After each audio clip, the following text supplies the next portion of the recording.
Chapter 27. It took some planning, this little plan of mine, along with some persuading of Rodeo, though not too much because this scheme was kind of right up his alley.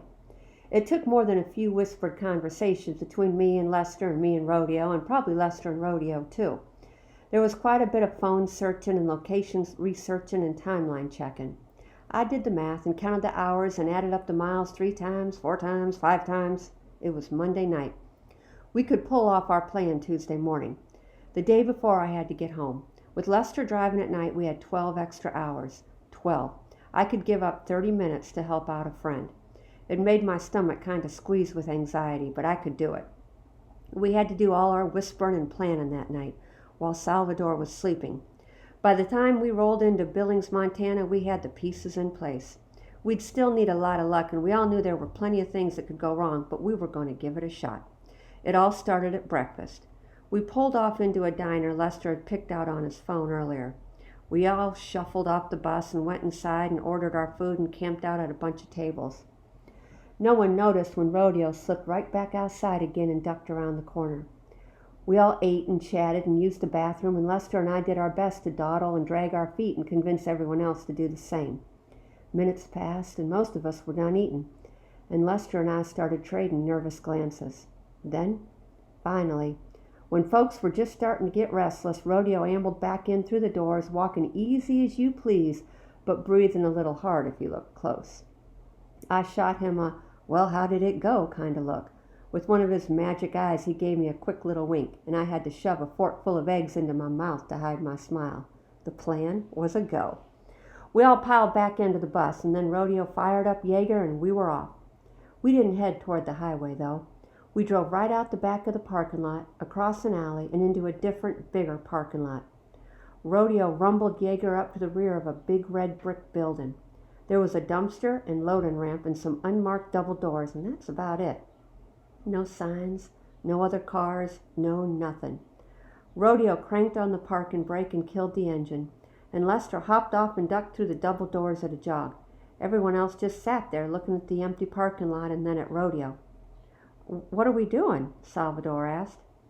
Rodeo just did a big dramatic yawn stretch thing like he hadn't heard the question. I figured Lester had enough of a head start by that point, so I stood up and walked to the front of the bus. I gave the holy hell bell a couple good clangs and then looked back at everyone and cleared my throat. "Ladies and gentlemen," I began, "we've been covering a lot of miles and not taking a lot of breaks, so Rodeo and Lester and I have planned a little something for your enjoyment." "Some entertainment," Rodeo added, spreading his hands wide, "to revive your morale and inspire harmony." "Come on," I said, and led the troop off the bus and toward the double doors. They were propped open with a brick, and I grinned, remembering me and Lester and Rodeo's first planning session. "If it's got a double door, I can probably get us in," Lester had said, and I'd asked, "How?" And Lester had answered, "I've worked in plenty of bars and theaters and stuff. There's a trick I know that'll get you through just about any double doors, as long as they're kind of old and not chained shut. It's exactly why places do chain them shut." And I'd said, all excited, "What's the trick?" And Lester had pointed a finger at me and said, I'm not telling you." And then he looked at Rodeo and said, "But I'll tell you." We walked into darkness. I paused, blinking the daylight out of my eyes, and Lester called out from somewhere ahead of me, "Keep on coming, you're clear." So I shuffled straight ahead and heard the rest of the crew making their way behind me. The floor was cement, polished and smooth. Shadowy shapes emerged, things covered in cloth, ropes dangling from the ceiling. I could hear Lester rustling around, holding up his end of the bargain.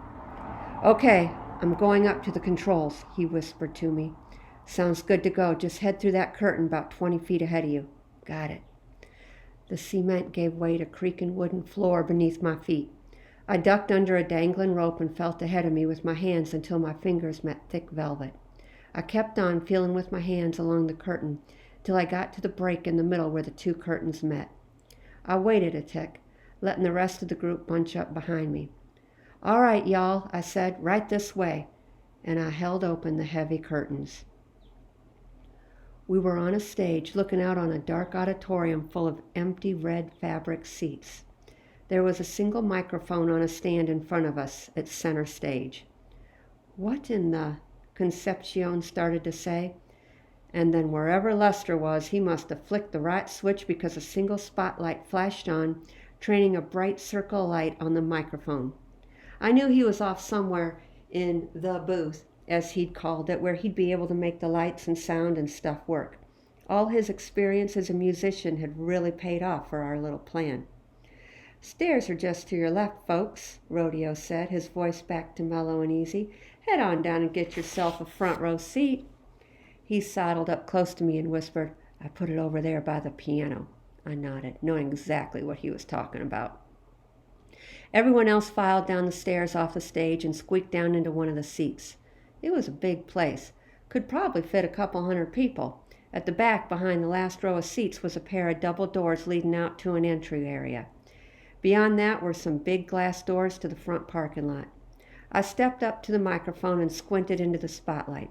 I cleared my throat, wrestled for a minute with the swarm of butterflies that came to life out of nowhere in my belly.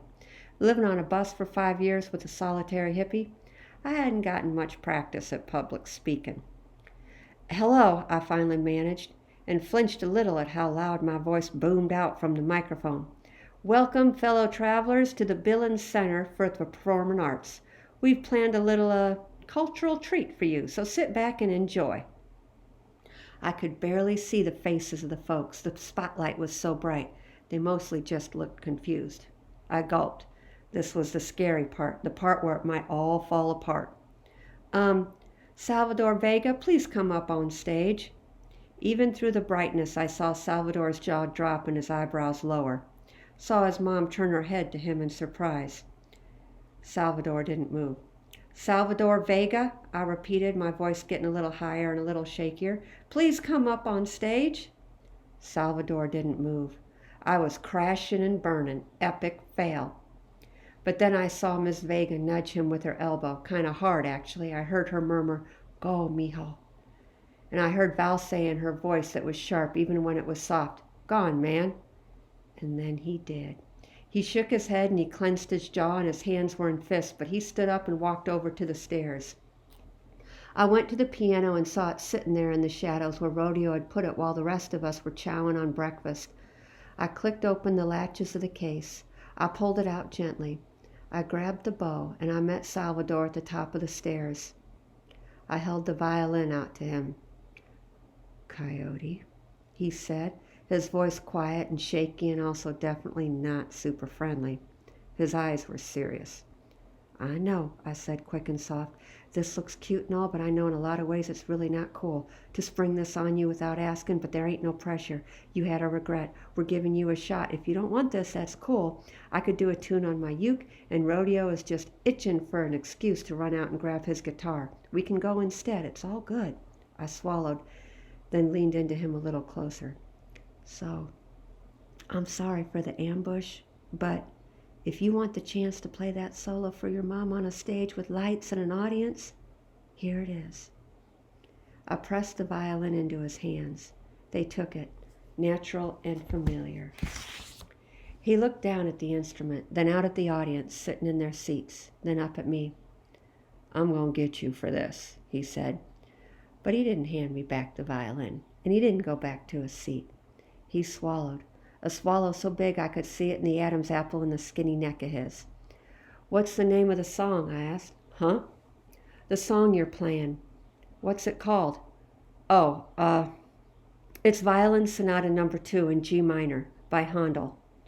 "Okay." I turned and I started back towards center stage, but Salvador grabbed my arm. "Coyote, it's like 10 minutes long." I smiled at him. "Well, we better get started then." I walked out to the microphone. "Please welcome Salvador Vega of Orlando, Florida, where he was first chair violin in the..." I trailed off and looked over at him, standing just out of the spotlight. "Orlando Youth Orchestra," Salvador mumbled. "Where he was first chair violin in the Orlando Youth Orchestra," I finished. "Today he'll be playing for you Violin Sonata No. 2 in G minor by Handel." I spread my arms wide and bowed my head. There was an awkward second or two. I raised my mouth back up to the mic. "This is where you clap," I said, and then they did. And then I walked out of the spotlight past Salvador, who was still looking pretty pale and still shooting me a fairly wicked glare. I bumped his shoulder as I passed and whispered, "No regrets, brother." I walked down the stairs and took the first seat in the first row, way off to the side. Val was sitting in the middle with everyone else, but she got up and scurried over and sat next to me. She grinned and held a fist out toward me, and I raised mine to bump it, and then we both sat back to listen to the music. Salvador stepped up to the mic. I ain't gonna lie, that boy looked super nervous. He tried to flash a smile at the crowd, but it didn't stick around long. He ran his bow along the strings a few times and adjusted the screws at the top of the violin neck, tuning it to the sound just right. I was pretty impressed he could do all that by ear. Then he notched the violin up against his neck and stepped up to the mic and held his bow on the strings and took a deep breath and was just about to play. And then he paused, and he leaned forward so his mouth was by the mic. And he fixed his eyes on one particular person there in the front row, and he said, "Es para ti, Mama." Out of the corner of my eye, I saw Miss Vega dabbing at her eyes.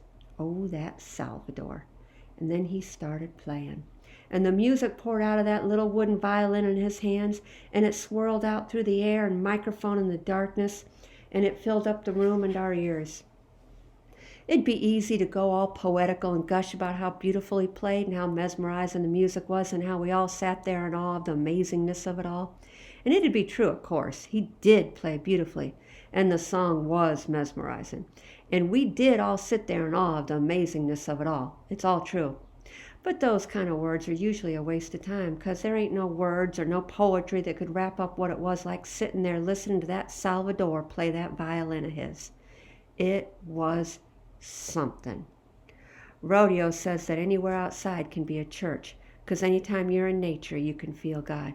Well, I guess me and him learned that day that you can feel God inside, too. Salvador was wearing a raggedy tank top undershirt, holey blue jeans, and flip-flops. But I tell you, he wouldn't have looked one bit better if he was wearing a fancy tuxedo and $1,000 shoes. Then Salvador looked like a hero up there, and he played like an angel. He was something. Man, that kid could play. He didn't just play his heart out up there on that stage, he played my heart out too. Now, Salvador had said that the song was 10 minutes long. Something I'll be mad about until the day I die is that I only got to enjoy about 4 minutes of it. Because about 4 minutes into it, Val looked over her shoulder and her body jerked. Then she elbowed me, and I looked where she was looking. Back past the last row of seats, out through the auditorium, right through the entryway, right to the glass front doors of the Billings Center for the Performing Arts. Right to where a security guard was holding up one hand and peering through the glass while he fumbled with a ring of keys in his other hand.